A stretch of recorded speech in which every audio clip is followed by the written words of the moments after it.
जब आप जैसे अच्छे प्रबुद्ध लोग होते हैं, सेलुलर जेल का प्रांगण हो इतिहास का, फांसी वाले फंदे अब तक वंदे मातरम गाते हैं, काल कोठरी वाले कुंदे इनकलाब दोहराते हैं, 12 मासों ही रहती थी खुशियों की हड़ताल यहाँ, 13 युग से काटे होंगे कैसे 13 साल यहाँ, कैसे 13 साल यहाँ। आजादी का निश्चय केवल जिनका एक सहारा था, धन दौलत की चाह नहीं थी, स्वाभिमान ही प्यारा था, काला पानी दीप नहीं था, हिंदुस्तानी तीरथ है और आजादी की गंगा लाने वाला एक भगीरथ है। हमारे होठों पर मुस्कुराहट लाने के लिए, हमको खुशी खुशहाल देखने के लिए हिंदुस्तान को उन्होंने अपनी कुर्बानियां दी, अपना बलिदान दिया। हुतात्माओं को नमन करने के लिए भी हम आए हैं। उल्लास उमंग के साथ सुनिएगा। और मैं जिस कवि को आमंत्रित करना चाहता हूं उसका नाम होता है भाई सुमित ओरछा, मध्य प्रदेश से हमारे बीच में चलकर आते हैं। या तो बदचलन हवाओं का रुख मोड़ देंगे हम। शिवम अंबर जी हमारे एक बड़े कवि, उन्होंने कहा ऐसे कवियों के बारे में, सभी कवि आपको सुनने को मिलेंगे, अभी देखेंगे कि आप उनके अंदर देशभक्ति, राष्ट्रीय चेतना की धारा प्रवाहित होती है। मैं कहना चाहता हूं कि या तो बदचलन हवाओं का रुख मोड़ देंगे हम, या खुद को वाणी पुत्र कहना छोड़ देंगे हम, और जिस दिन भी हिचकिचाएंगे लिखने से हकीकत, कागज को फाड़ देंगे, कलम को तोड़ देंगे हम। इस भावना से भाई सुमित ओरछा का एक बार तालियों से स्वागत करें।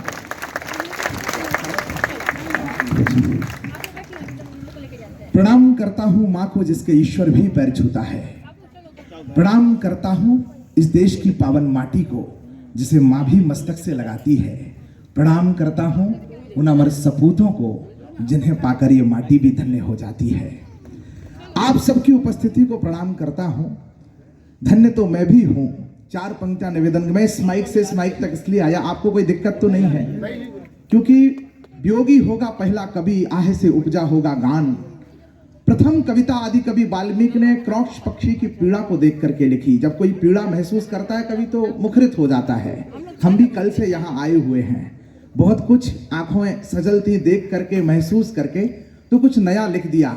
इच्छा थी कि इसी तीर्थ पर लिखा गया है तो इसी तीर्थ पर अर्पण करूं, इसलिए अनुमति चाहता हूं। एक बार तालियां बजा आदरणीय श्री गजेंद्र सोलंकी जी का आभार व्यक्त करता हूं कि जीवन के प्रारंभिक समय में ही मुझे इस तीर्थ पर आने का अवसर मिल गया। मेरी धन्यता का अनुभव को आपके साथ बांटता हूं कि गर्वित हूं मैं त्याग, तपस्या, बलिदान की भूमि पर, आजादी की बलिवेदी पर, प्राणदान की भूमि पर, भूषण राम महामोहन बाबा भान की भूमि पर।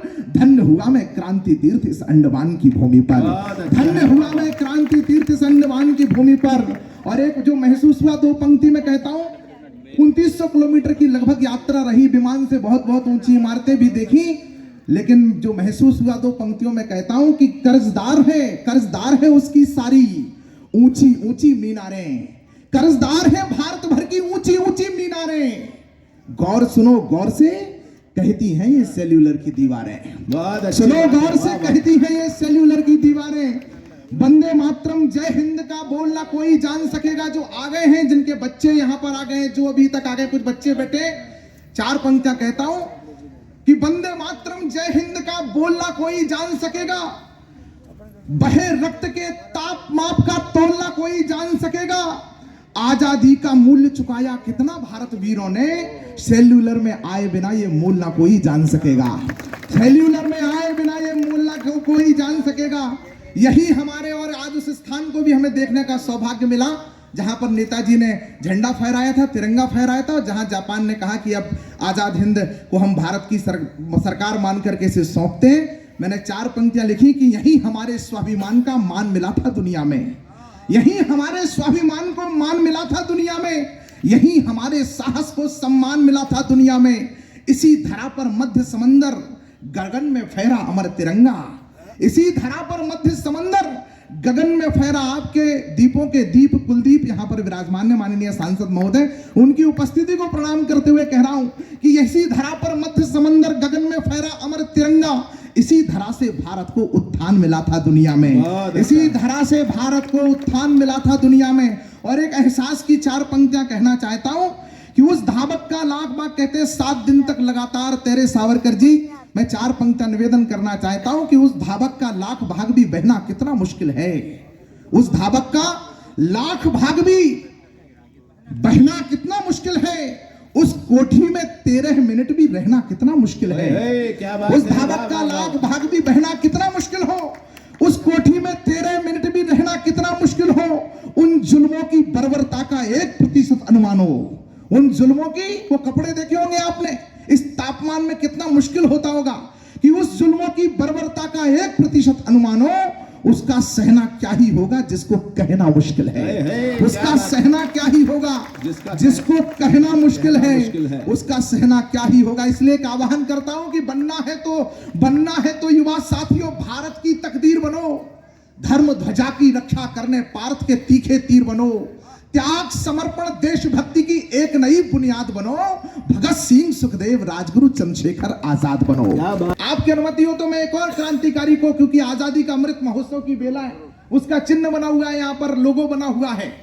जिन देवताओं, क्या है अमृत महोत्सव, जिन देवताओं के दर तक अभी कोई दूजा नहीं गया, यहां अब उन्हें पूजना है जिन्हें अब तक पूजा नहीं गया। क्या बात है, वाह वाह वाह वाह। तब निवेदन कर रहा हूं, चंद्रशाह आजाद वही जो भारत मां की आंख का तारा था, भारत की आजादी का आजाद स्वयं ही नारा था, खेल खिलौने ना भाए वो हथियारों से खेला था, निर्मम कोणों को बचपन में तन पे अपने झेला था, शेरों सी हुंकार को सुनकर तख्त फिरंगी डोल गया, आजाद रहूंगा जीवन भर में भरी अदालत बोल गया, भरकर भावों से मन को मैं श्रद्धा सुमन चढ़ाता हूं, भारत मां के अमर पुत्र की अमर कथा दोहराता हूं। बहुत अच्छा है, वाह वाह। हाँ, ऐसे संकल्पों के जग में अमर नाम हो जाते हैं, जहां जहां ये पुत्र रहे वो तीर्थ धाम हो जाते हैं। बलिदानों की आभा में वो नाम प्रभाकर जैसा है, राष्ट्रवाद की ज्योति का आयाम दिवाकर जैसा है, उसने छोटी सी आयु में बड़ा काम कर डाला था,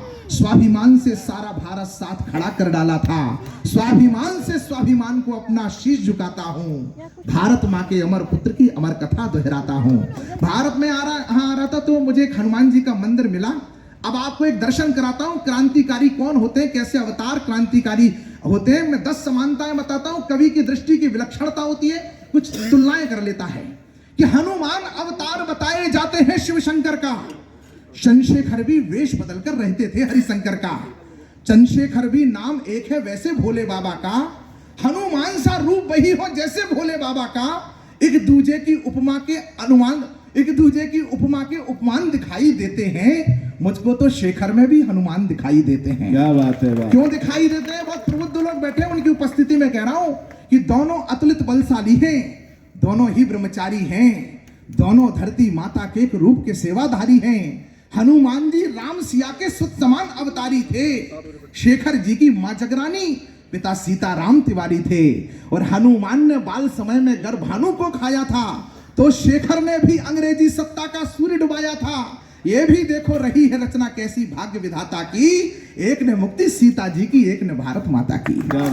प्रयाग में अंतिम क्षण तक काम किया, इसीलिए मुझको लगता ये रूप ना कोई दूजा है। और ओरछा में वो मंदिर है जिसमें चंद्रशेखर आजाद जी एक ब्रह्मचारी हरिशंकर पुजारी बनकर के रहा करते थे, उस मंदिर पर बैठ करके मैंने पंक्तियां लिखी, इसीलिए ये मुझको लगता वो रूप ना कोई दूजा है। इस मंदिर में हनुमान ने हनुमान को पूजा है, इस मंदिर में हनुमान ने हनुमान को पूजा है।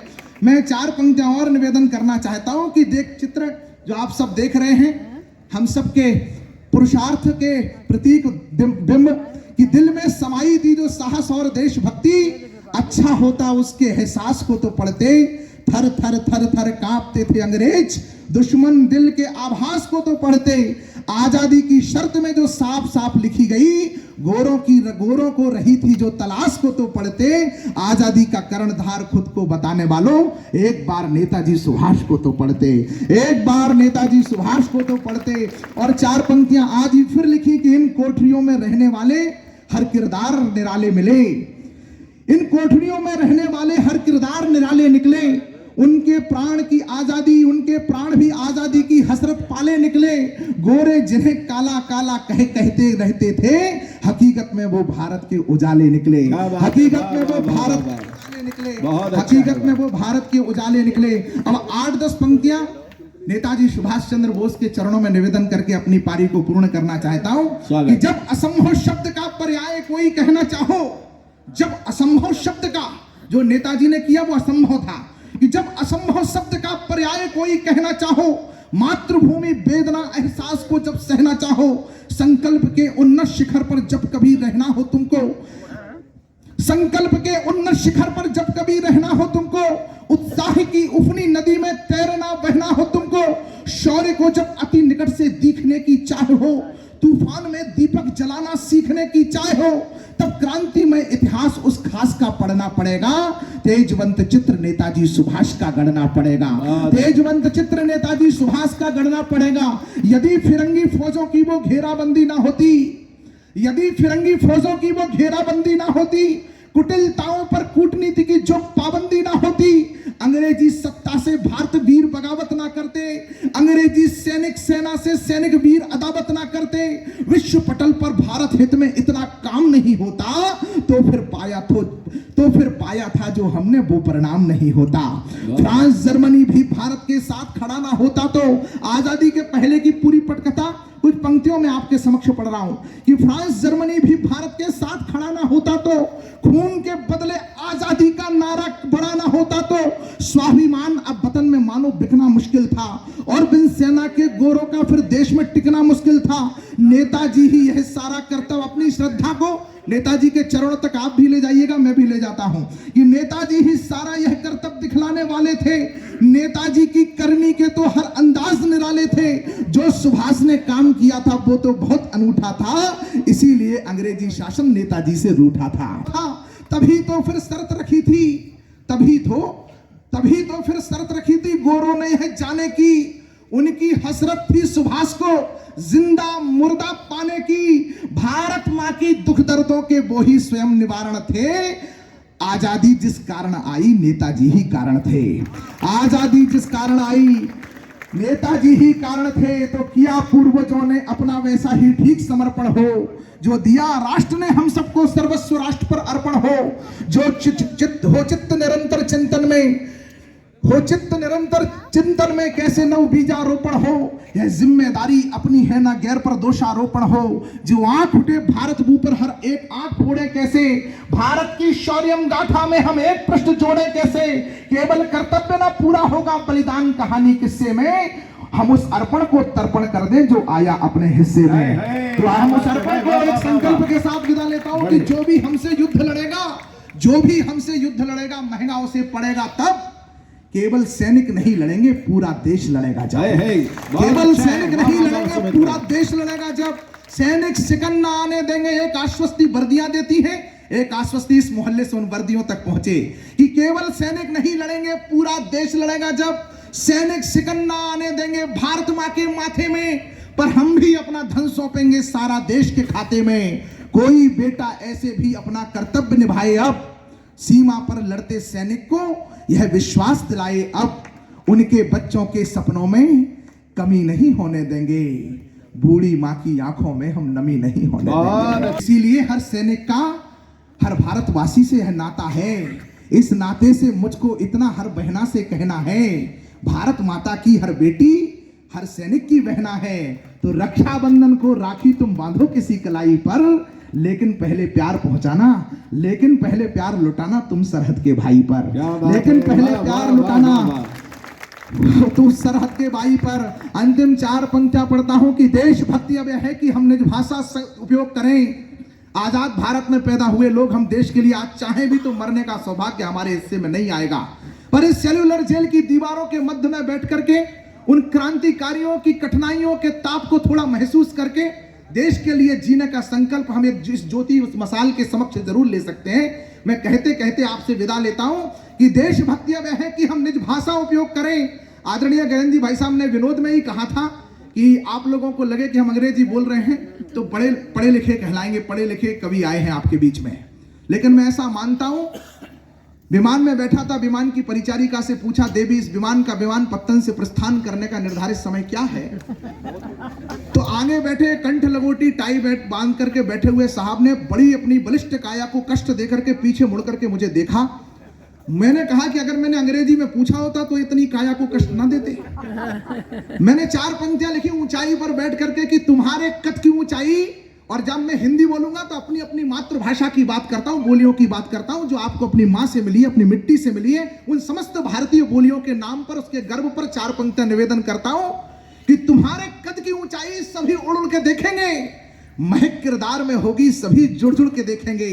अंग्रेजी का बतियाना कहो अब कौन सुनता है, जो हिंदी शुद्ध बोलोगे तो सब मुड़ मुड़ के देखेंगे। इस भूमि की पावनता परिधान समझना मुश्किल है, वैसे तो भारत का कोना कोना घूम रहे हो, पर बिन हिंदी को जाने हिंदुस्तान समझना मुश्किल है।